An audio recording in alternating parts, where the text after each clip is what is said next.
BJP দলৰ এসময়ৰ আগশাৰীৰ সক্ৰিয় কৰ্মী শ্ৰীযুত ৰতন ইংতিক বাসগৃহত তেখেতৰ পৰা আজি আমি জানিবলৈ চেষ্টা কৰিম বিগত কালছোৱাত তেখেতে বিজেপিৰ এগৰাকী সক্ৰিয় কৰ্মী থকাৰ পিছতো তেখেতে বহুত তেখেতৰ অৱদান বিজেপি ৰাষ্ট্ৰীয় দলটোৰ প্ৰতি বহুত অৱদান তেখেতৰ বহুত অৰিহণা আগবঢ়াইছিলে কিন্তু আজিৰ পৰিস্থিতিত আজিৰ তাৰিখত বিজেপি ৰাষ্ট্ৰীয় দলটোৰ যি তেওঁলোকে আজি এই ফটাঢোল তেওঁলোকে বজাই আছে কি পৰিস্থিতিত ৰতন ইংতিক ডাঙৰীয়াই কংগ্ৰেছত জইন কৰিবলৈ পালে কি সংক্ৰান্তত তেখেতৰ যিখিনি অৱদান তেখেতৰ যিখিনি অৰিহণা বিজেপিৰ প্ৰতি আছিলে কিন্তু বিজেপি ৰাষ্ট্ৰীয় দলটোৱে তেখেতৰ এই অৰিহণা এই অৱদানক তুচ্ছ জ্ঞান কৰি তেখেতক অৱহেলা কৰি আজি যি বিজেপিৰ যি তেখেতৰ প্ৰতি যি সন্মান দিব লাগিছিলে সেই সন্মান তেখেতক প্ৰদৰ্শন নকৰিলে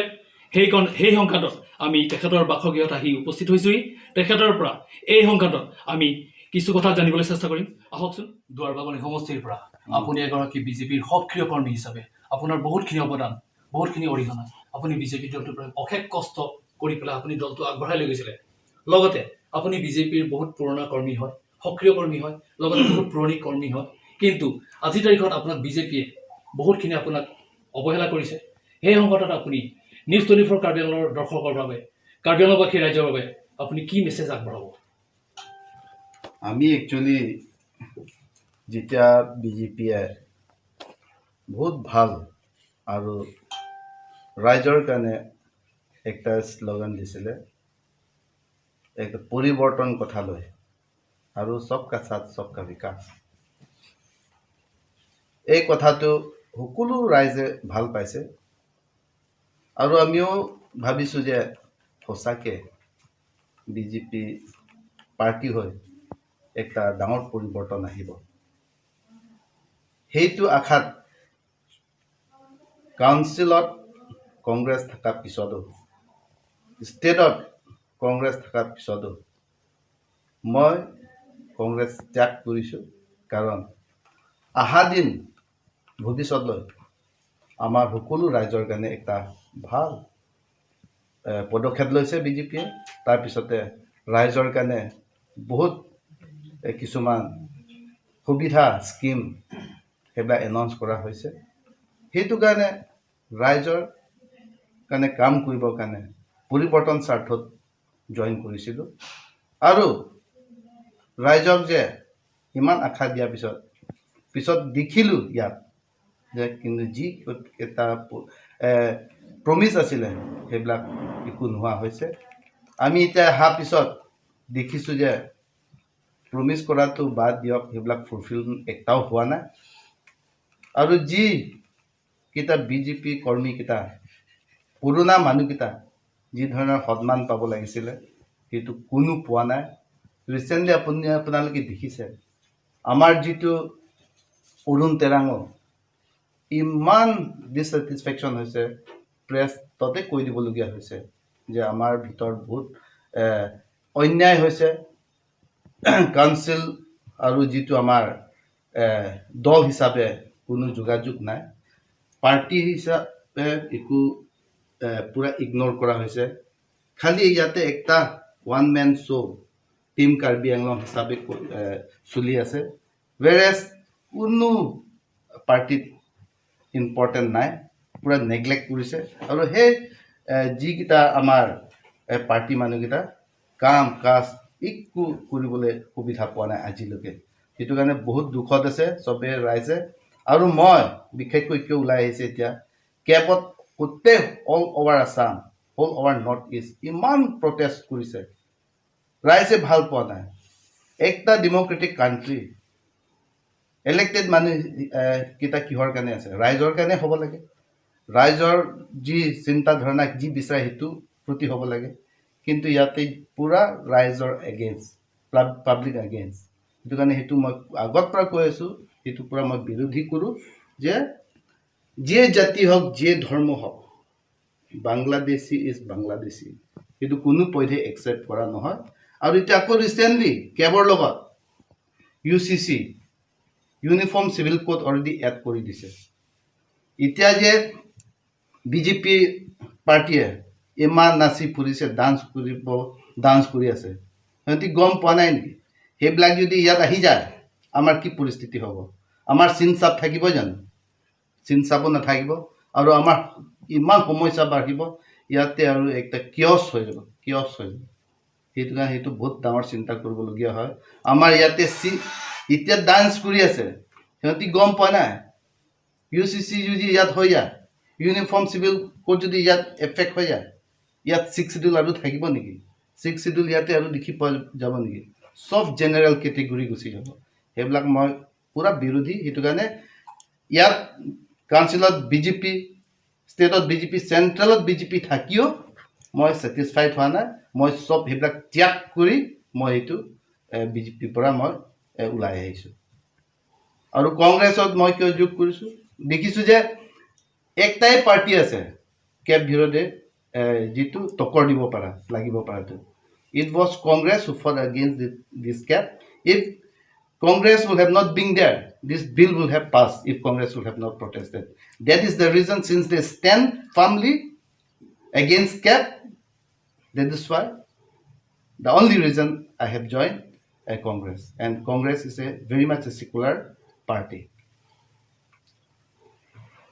আপুনি যিহেতুকে অলপ আগতে বহুতখিনি কথা জানিবলৈ দিলে, এতিয়া আপোনাক এটা কথা আমি সুধিবলৈ বাধ্য হৈছোঁ। যিহেতুকে কংগ্ৰেছত আপুনি জইন কৰিছে, আপুনি এগৰাকী সক্ৰিয় কৰ্মী হৈও কিন্তু আপুনি কংগ্ৰেছত এসময়ত আছিলে, আপুনি কংগ্ৰেছত আছিলে, কংগ্ৰেছ ত্যাগ কৰি আকৌ BJPত কৰিলে, BJP হেৰি কৰি আপুনি ত্যাগ কৰাৰ পিছত আপুনি আকৌ কংগ্ৰেছত আহিলে। কিন্তু যিয়ে নহওক সকলো ৰাইজে আদৰি লৈছে। আগন্তুক দিনত আপোনাক নিশ্চয় আদৰি ল'ব আৰু আগন্তুক দিনত কাৰ্বিআংলংবাসী ৰাইজে আপোনাৰ পৰা বহুতখিনি আশা নিশ্চয় কৰিব বা কৰিছে। কিন্তু এতিয়া যিটো পৰিস্থিতিত আজিৰ তাৰিখত CAB, NRC এইবিলাক মূল বিষয়, আজিৰ তাৰিখত এতিয়া কংগ্ৰেছ এটা ৰাষ্ট্ৰীয় দল, আজিৰ তাৰিখত ঠিক যেনেধৰণে BJP এটা ৰাষ্ট্ৰীয় দল। আজিৰ তাৰিখত কংগ্ৰেছে কোনটো বিষয়, কোনটো ইছ্যুলৈ আগবাঢ়িব বুলি ভাবে? কোনটো মেইন ইছ্যুলৈ? আমি একটা কথাই মনত ৰাখিব লাগিব, কংগ্ৰেছ একটা সেকুলাৰ পাৰ্টি হয় আৰু সকলো মানুহক জাতি ধৰ্ম চব মিলি জুলি চলাই আছে। আৰু ইমান আজিলৈকে কংগ্ৰেছ যি ধৰণত চলাই আছে, চবে শান্তিকে বাস কৰিব পাই আছে। সেইটোৱে যে আৰু বেলেগ বাকীকেইটা ডেভেলপমেণ্ট কি হৈছে, কংগ্ৰেছে ফলছ প্ৰমিছ কৰে। আজি আমি দেখিছোঁ চবে কেণ্ডিডেট কেইটা 244A কথা কৈ আছে, আৰ্টিকেল 244A। সেইবিলাক প্ৰমিছটো আমি দেখি পাইছোঁ। ইয়াত প্ৰমিছটো BJP মেনিফেষ্টোতে কাউন্সিলত লৈছে, কিন্তু চেণ্ট্ৰেলত নাই, ষ্টেটত নাই। এইটো কিবা কাম নহয়।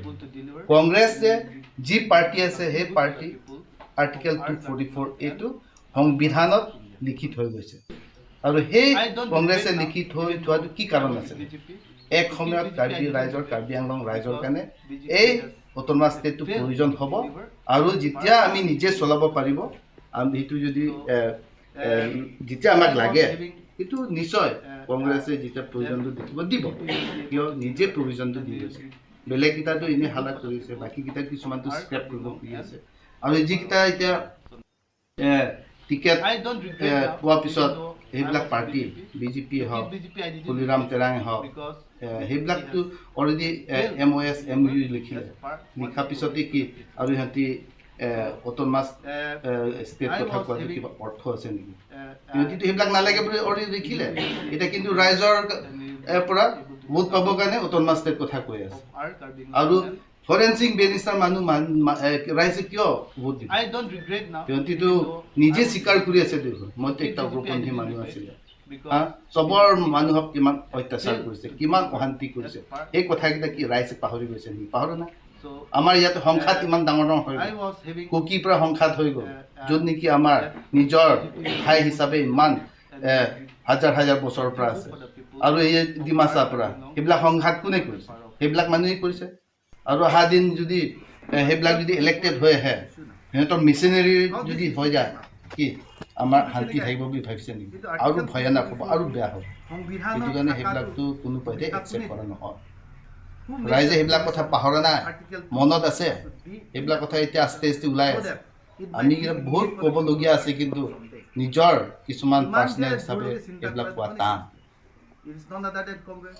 এতিয়া কংগ্ৰেছৰ যিটো শাসনত অহাৰ পিছত যিহেতুকে আমাৰ কাৰ্বি আংলঙৰ এই জিলাখনৰ পাহাৰীয়া জিলাখনৰ এগৰাকী প্ৰাৰ্থী থিয় কৰা হৈছে মাননীয় শ্ৰীযুত বীৰেন সিং ইংতি ডাঙৰীয়া প্ৰাৰ্থিত্ব দিয়া হৈছে তেখেতে প্ৰাৰ্থী হিচাপে থিয় হৈছে তেখেতে আগন্তুক দিনত শাসনাধীষ্ঠ শাসনত অহাৰ পিছত তেখেতৰ আজিৰ তাৰিখত তেখেতৰ মূল প্ৰতিদ্বন্দ্বী কোন হ'ব পাৰে বুলি ভাবে আৰু লগতে আৰু এটা কথা মই আৰু সুধিব বিচাৰিছোঁ কিমানখিনি আসন আপোনালোকে পোৱাৰ আশা কৰিছে বা কিমানখিনি ভোট পাব বুলি আপোনালোকে আশা কৰিছে ভোট কিমান পাব ইয়াতে এইটো মই ক'ব নাযাওঁ কিন্তু জিকাটো এতিয়া যেনেকৈ হ'লেও কংগ্ৰেছে জিকিব কাৰণ যিমান অৰ্গেনাইজেশ্যন আছে বিজেপি বাহিৰে চবেইতো কংগ্ৰেছত ছাপোৰ্ট কৰিছে আৰু বেলেগ বেলেগ যিটো জাতিকেইটা আছে অৰ্গেনাইজেশ্যন আছে সেইবিলাক অলৰেডি ওৱান বেনাৰত আহিছে HSDC কেইটা হলিৰাম তেৰাং গ্ৰুপ